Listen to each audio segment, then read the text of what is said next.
So I've been suspended for the past month 3 times on Etsy. Now you're confused because I've only mentioned 2 times that I've been suspended, but there's actually 3. And if you're new to this channel, I'm Vlad. I'm one of the top sellers on Etsy for dog collars. In fact, I have over 100,000 sales, and I've been suspended on Etsy. And what's frustrating is I'm as handmade as they come. Not only do I sew the dog collars, and a lot of my competitors, they'll just buy it from China and then just engrave the buckle. So it's technically just modified, not handmade according to the true definition of handmade, which nothing wrong with that. But I also print the fabric that I use to sew the dog collars. Like, I am as handmade as they come, and yet Etsy still suspended my account.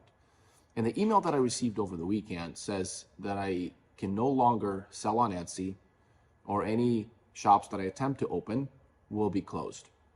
And I want to talk about that in this video. Is tagpup.com going to continue selling on Etsy, or am I just going to pursue my own website? And I want to talk about that in this video. And it's been frustrating. It's really has revealed the process.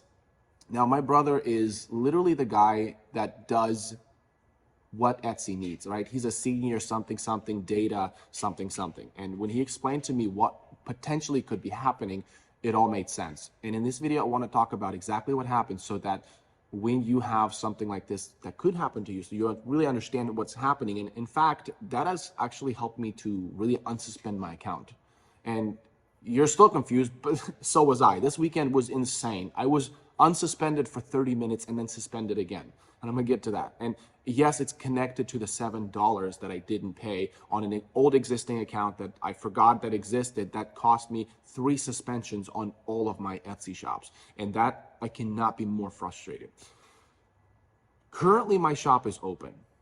I am still paranoid that it's open, and it could easily be suspended. And you'll know exactly why after I explain what happened. And this could happen to you, by the way. This is a problem within Etsy. Etsy has so much insufficiencies or inefficiencies that make this possible for your business. And it's frustrating because if you're building a big business, there's so much more at stake when you have a system that's the kind of system you're relying on. And so, by the way, I started, when my first suspension happened, I really focused on Amazon. And I was so thankful I was selling on Amazon Handmade. And in fact, this is what was happening to my store when I made the right decisions. And I'm really excited because it's growing. And I'm making the right calls. I'm making the right calls in regards to SEO, in regards to listing creation and advertisement. And I actually just wanted to kind of plug it in. I did make an additional content to my course. I'm actually growing the Amazon Handmade course within my course. So if you sign up right now, you get grandfathered into it. Once it's complete, I will then remove the discount and I will just fragment it into 2 separate products that I will sell on this channel. So if you want to get into that before, and it's literally the best price you're going to get. So check it out. I literally show you exactly what made this happen. And my advertisements actually became profitable during this time on Amazon, which is not really common. So what happened? Okay, so if you're new to this channel, what happened was that the first time I was suspended was during the worst time of the year, because Q4 is a big deal for me, big deal for any business. But it was also the most darkest time in my life, where so many health issues happened in my family that required so much of my attention. And yet this thing coming from Etsy did not help at all. It is such a financial burden, right? There's a lot of overhead when you're running a bigger business. So stuff like this really impacts you, right? So anyways, got suspended because there was $7 that was unpaid on an old Etsy account that I closed a long time ago. I was testing around with cat collars. Apparently my collars were too heavy for the cats and they were getting neck cramps. I don't know if they were getting neck cramps, but they were too heavy. That was a complaint. I was getting an average of 3.5 star. And I actually care about sending out a product that people love.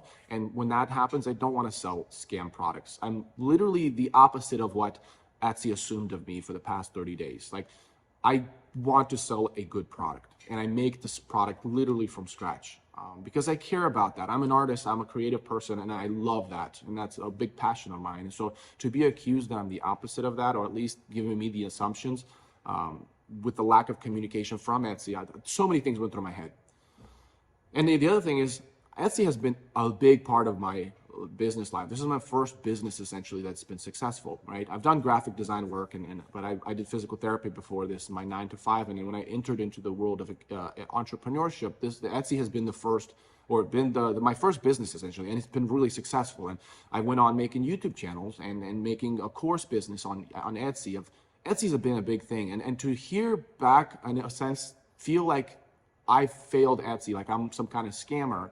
Turns out I'm not that. And so much went through my head. It's like a bad relationship, you know. It's like you really love the person, but they really do not communicate to you, and they just treat you a certain way. But all of my Etsy shops were suspended, and I felt like it was a target against me. So it was a kind of a interesting moment for me as far as Etsy, which I felt like it was almost healthy, because I got a chance to disconnect from Etsy and look beyond the horizon and just see so much opportunities. A lot of opportunities came my way, both Amazon, and I've met so many of you guys that are really big wig guys. Like, you guys are like, there's some people out there on Etsy that sell a lot of money. They make a lot of money. So I'm gonna have them on the channel sometimes.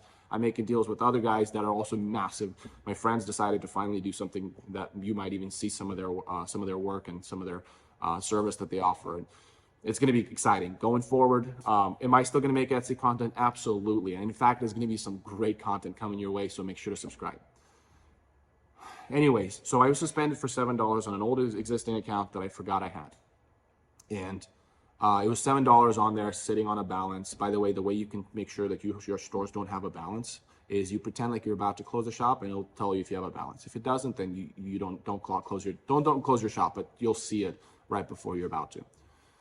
So I paid the $7, but what happened was the system, or whoever unsuspended me the first time, didn't unsuspend me correctly. Means they didn't input the information into Etsy that I have reconciled the bill, or I violated essentially a policy by not paying my bill.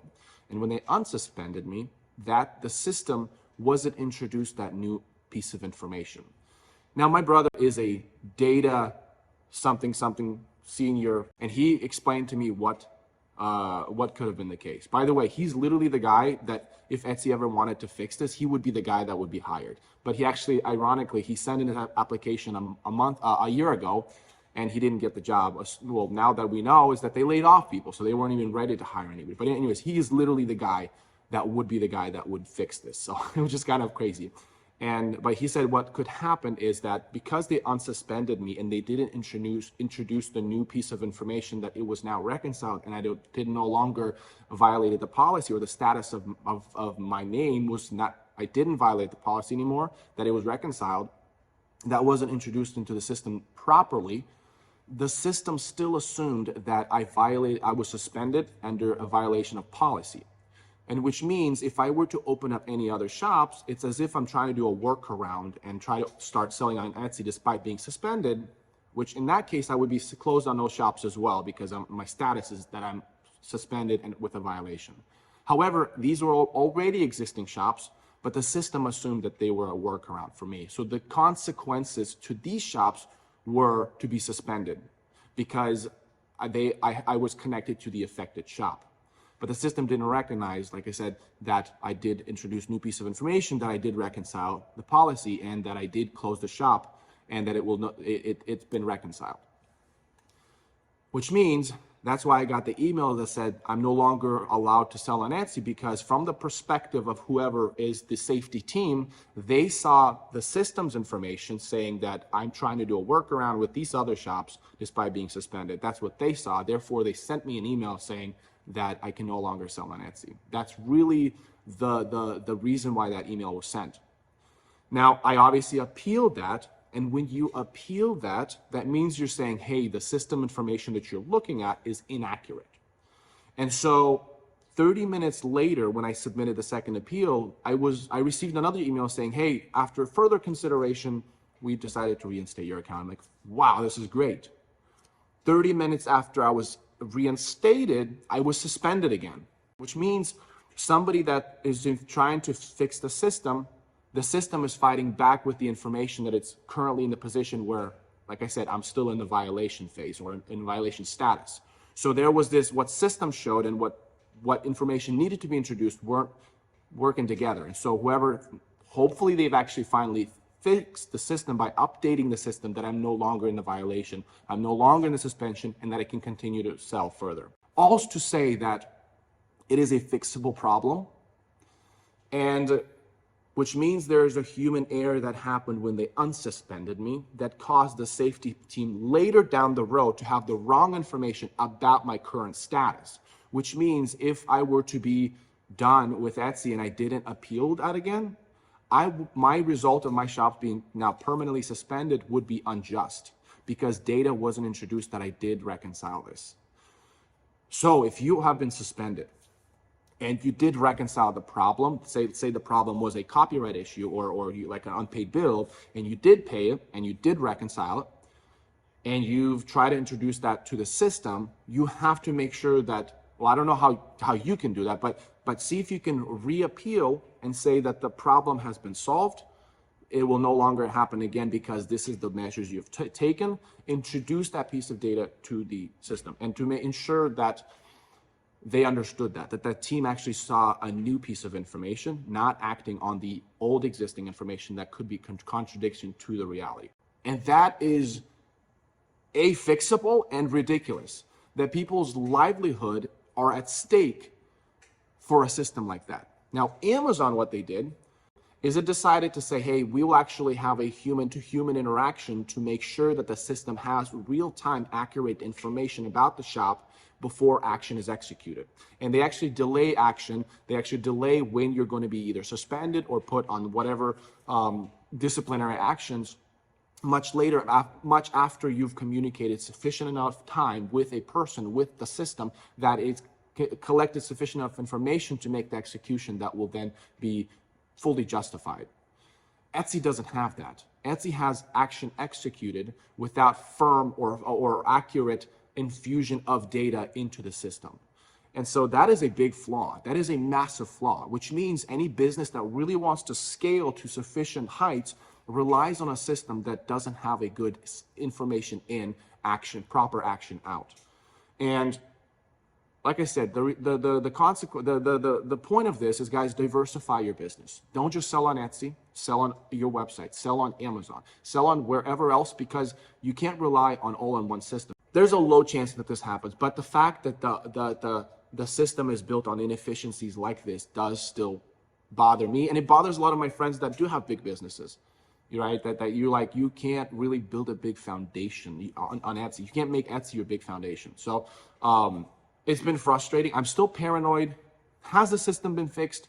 And right now I want a confirmation that this new data is introduced and the system has been fixed, and that there's not an action that is lingering to be fulfilled 30 days from now and is sitting there. And people like my brother need to be in Etsy. People like that do know what they're doing as far as data and proper execution of actions towards sellers. It's something that needs to be fixed. And why I think Etsy needs to really pay attention to this, yes, the bottom line, the customers are bringing in the sales, right? They're bringing in the money. Who invited the buyers? And it is the sellers during the COVID time. One of the biggest reasons why Etsy did really well was because sellers were selling face masks. There's so much people that came onto Etsy that became sellers. They were screaming about Etsy to the top of the rooftops, and they brought these customers. And so if you're not treating sellers right now well, then people are going to remove their links from Instagram and put either a competitor or their own website. And that is going to hurt Etsy's bottom line at more of a real time than Etsy might realize. And that's why they have the program, the affiliate program, because Etsy realizes that this is one of the best ways to market themselves is by sellers talking about them, people talking about their product. But if you're not treating the sellers well, and this is the kind of situation they keep hearing, they don't want to build a business on Etsy. In fact, if they do have any sort of attention, they might want to hey, might as well just send them to my website and collect emails. That's a better sure bet. Google might not screw my emails as much as Etsy will as far as my future business. And so that's something that Etsy needs to recognize. Sellers will have a less trust in building it on Etsy. Therefore, they won't bring them to Etsy as they won't be incentivized to bring on Etsy because the future is not sure, because the system is flawed. And that's something that's really important. So I'm currently open. I'm still paranoid. I don't know what the status of the system is. I will continue to make Etsy content. It's going to be some awesome content coming your way. Make sure to diversify. Check out the course. I'm going to continue to build more Amazon handmade content. And I'm really thankful for you guys. The community has been such a big blessing to me, and I give all the glory to God. So until next time, have a good one.